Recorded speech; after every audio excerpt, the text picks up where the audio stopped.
So the clitoris is very interesting.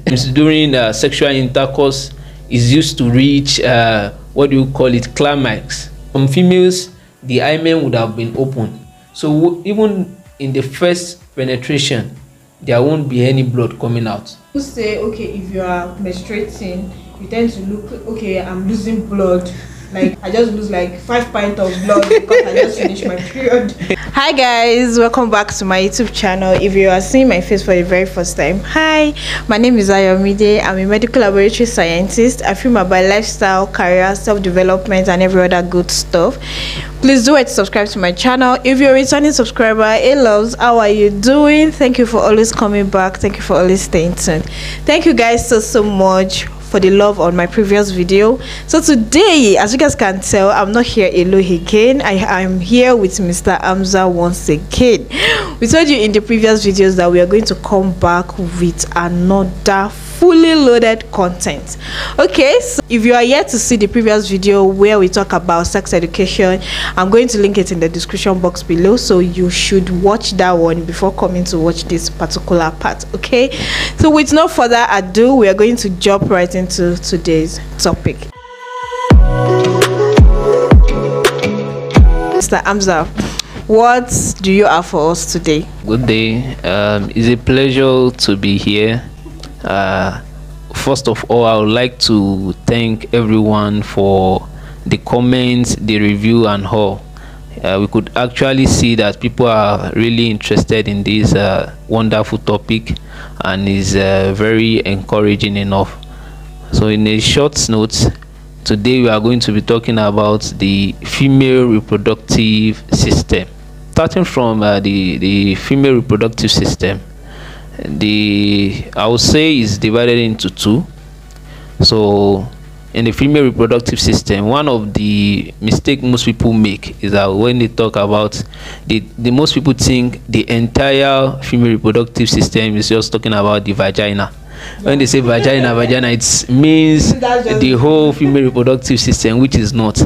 And the vagina is just actually part of the components of the female reproductive system. So like I said, I will divide it into two. We have the external part and the internal part. So in the external part, we have the mons pubis, we have the labia majora, we have the labia minora, we also have the clitoris. These are the external part of the female reproductive system. So for the internal part, we have the vagina itself, which is misconcepted as the whole female reproductive system. So we have the vagina itself, we have the cervix, we have the uterus, which is also known as the womb. This is where the baby is kept when there is any conception. So for the external part of the female reproductive system, I will be giving some explanation about it.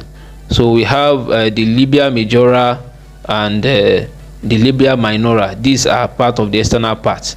So and we also have I forgot to mention it, we also have our vulva. So this vulva is like a covering of the internal parts of the female reproductive system. It helps to protect, like a protection, like we have our skin. So this also serves as a protection for the internal part of the female reproductive system. So in this we have labia majora, labia minora. There is where they connect. So where the connection, where they meet, is called the mons pubis, which is on top of the labia majora and the labia minora. So between these we have the clitoris. So the clitoris is very interesting. So it's like a sensory organ, which most times during sexual intercourse is used to reach what do you call it, climax. Orgasm. So during sexual intercourse, we have the same also in the male reproductive system, which is the glands of the penis. So this is also a sensory organ of the reproductive system. So like we have the glands of the penis in male, we have clitoris in female. So whenever one wants to reach orgasm, this is like a sensory organ for go to the channel. So that's like will I call it an expo?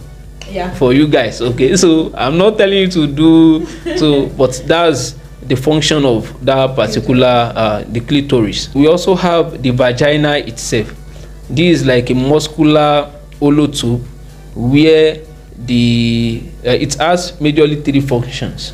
Okay. So it's there for penile penetration during sexual intercourse, and also is a passage for the baby during childbirth.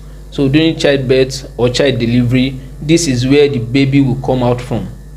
And also it's also used, or it also serve as a passage for menstruation. When the woman is menstruating, this is where the blood comes out from. And also it also serve for the urine. This is where it also comes out from. I forgot to mention part of the internal part of the female reproductive system. We have the urethra. So this urethra, this is like a medium where it's helped to carry urine from the bladder to outside the body, so that it can be passed out through the vagina. So, and also it's that's the main function of the urethra. So that those are the internal part of the female reproductive system that we have. So this is a very interesting system, and is a bit complex. And another thing that we have in the internal parts, we have the fallopian tubes, we have the cervix, like I've mentioned, we have the uterus, we have the ovaries. So in the female reproductive system, we have majorly two ovaries, and we have the fallopian tube. We also have the uterus. There is a point whereby the uterus and the vagina, they meet. This is the cervix. This is like a point where they meet inside the system. So in a short note, in a female, the female will say they have like 3 stages of life. In the first stage, this first stage is the first stage of puberty, where there is nothing going on in the system yet. In the second stage, we have the first time when menstruation happens. What do we call menstruation? Menstruation is where there is a production of egg. So, and during this production, part of the process is also shedding out of blood. This is part of the process of menstruation. So we also have something called the menstrual cycle. So in the menstrual cycle, the function of the menstrual cycle is for us to have a fertile egg, so that whenever there is any intercourse, the sperm cell will go there and there will be fertilization, and that leads to conception to happen. So that's the second stage of the female life, let me say life cycle. The first stage is the stage before they reach puberty. So when they reach puberty, we have some like cells in the body system that they begin to develop. So when they develop, there will be menstruation. So during that menstruation, we have blood to be shedding out. So the first menstruation that is seen in a female is called menarche. There is also a stage when female reach an age limit from 45 to 55, menstruation will stop. So during that time, we call that process or the stage menopause. So in that time, the female there won't be any menstruation that is occurring again because of age. So because at that stage, so that's the third, that's also part of the second stage. So in the second stage of the female, we have menarche, which is the first time menstruation is happening, and we also have menopause. And lastly, the third stage is when, so during this second stage, the female is usually between the menarche and before menopause comes in. The female is at a very fertile stage. So fertilization or conception can happen at this stage. We call it the reproductive stage in the female. So, and the last stage, which is the third stage of female, is the stage when menopause has already comes has already come into play. So in that stage, the female can't get pregnant again. So that's the third stage of the female life cycle. So after going in details into that, we can actually talk about how pregnancy comes in. Okay, before you go into that, you mentioned something about menstruation and all. This, can you tell us more about or difference between the ovulation and menstruation? That's a good one. So like I said earlier, we have something called the menstrual cycle. So the menstrual cycle is a cycle whereby the main function of this cycle is for fertile egg to be produced. So in this cycle, this cycle is actually for 28 days, but in some females is more than that, but the range is between 20 to 40 days. So the first 1 to 5 days is when menstruation happens, which is when blood will shed out. So the mechanism behind it is that the first 1 to 5 days, that's like I said, is when blood will be shedding out. So from 6 to 14 days, there will be some chemicals in the body system. We call it the estrogen and progesterone. So they help to tend to produce fertile egg.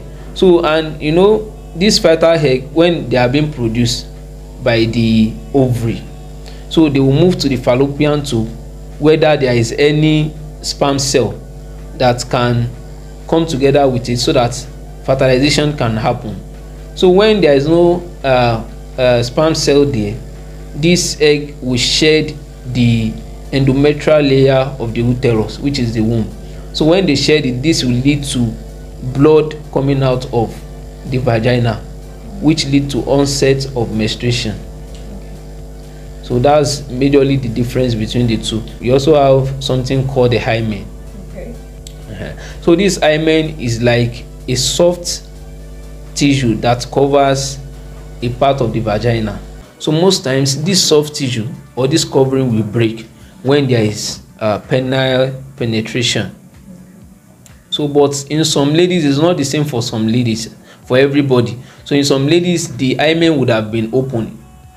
So there is something that happens, especially ladies that are athletes. So in these ladies, it's possible that the hymen would have been open already, even without penetration. So during the first penetration, there might not be any sign or like to show that this person is a virgin. Okay, so you know that commonly we all believe that if you're a virgin and you're having your first penetration, there should be like shedding of blood. Like that's the belief of everybody.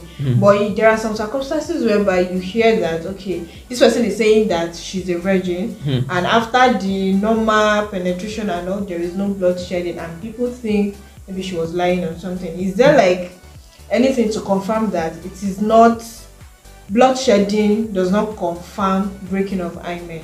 Okay, you understand what I'm trying to say? Yeah, I understand. So like what we are doing, we are also doing our part.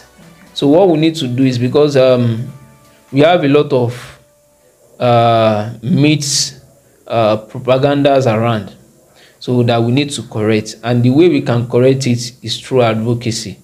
So that's what I said, like we are also doing our part to correct that. So because it's just a myth, in some females the hymen would have been open, so even in the first penetration there won't be any blood coming out, because that hymen is a very thin tissue. So during the first, if it's actually there, the covering is still there. So during the first penetration, the penetration will cause a little damage to that hymen, causing it to shed. So when it shed, blood will come out. So but in ladies that the hymen has already shed, definitely blood won't come out. So that's not, we can't say that's a confirmatory mechanism for checking if someone is a virgin or not.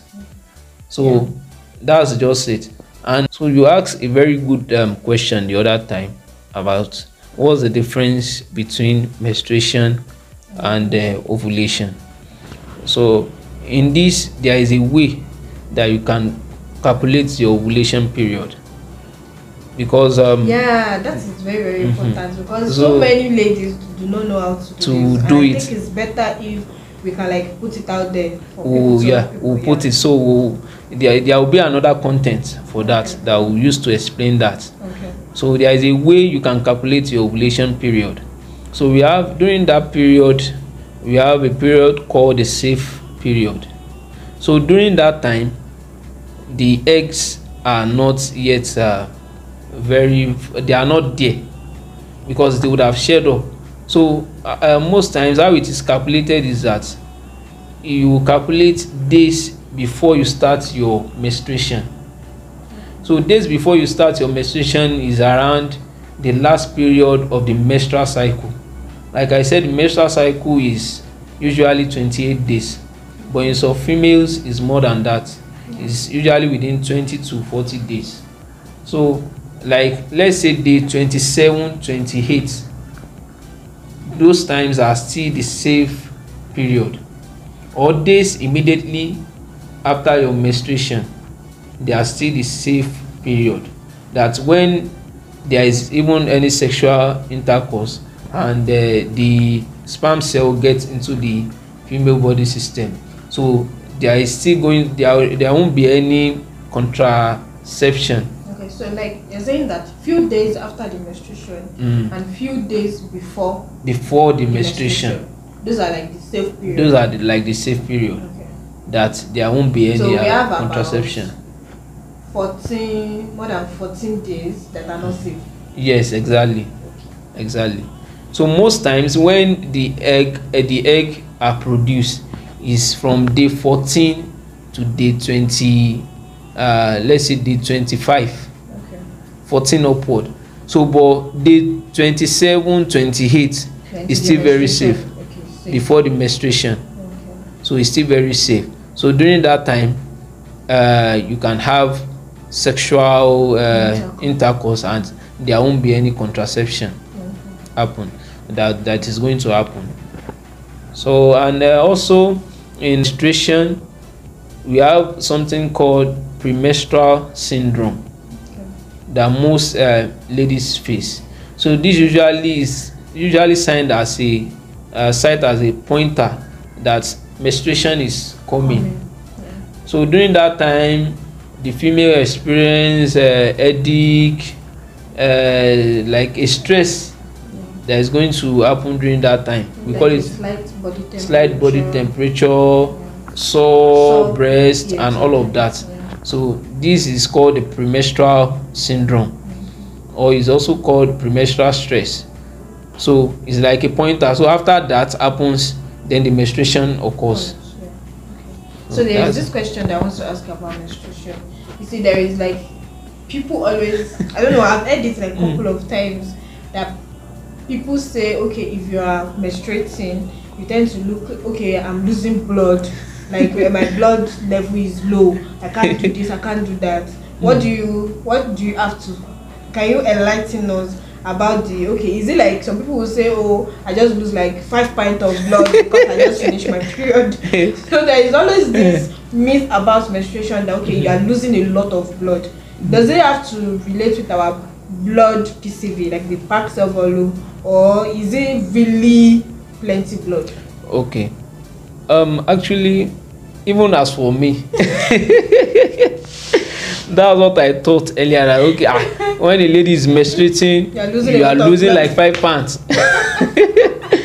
which is not like that. Yeah. So it's just a little amount of blood that is lost during that period. It's not like you are losing like 1 pound or 2 pounds of blood. So it's not like that. So that's just it.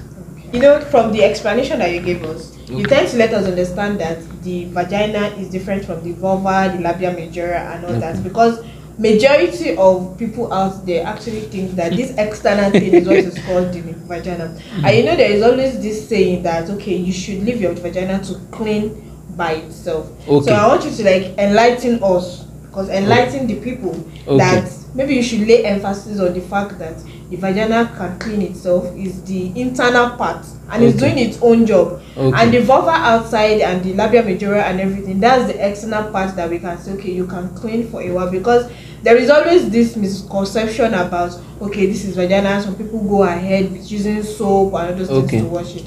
So just to like elaborate and give us more understanding about. That's a good one. That's a good one. In the vagina, we have some microorganisms that we call it. They are innately formed, or they are innately found in the vagina. So whenever you are using something like soap, all of that. So all these microorganisms, they have their function in the vagina. So when you are using soap, all of that to clean the vagina, it will cause damage to this microorganism. So and when there is damage to this microorganism, the function that is doing in the body system would be restricted. So there is a concept about it, but it's like going deep into the medical. So like the basic concept is just that whenever you use soap, affect the functions of this normal bacteria that are there. You should not use soap. So water is enough to cleanse the vagina or the reproductive system itself. So thank you very much. You're welcome. And thank you for watching. If you are still here, if you watched to this point, please give this video a thumbs up, subscribe to this channel, and then share with other people that you think might be interested in this kind of content. So Mr. Hamza, should we be expecting more content and more things from you? Okay guys, as you've heard, we are coming back with another episode, so you want to watch this new episode by subscribing to this channel. So until next time that you're going to be seeing our faces again, stay cool, stay calm, and be happy. Bye. Guys.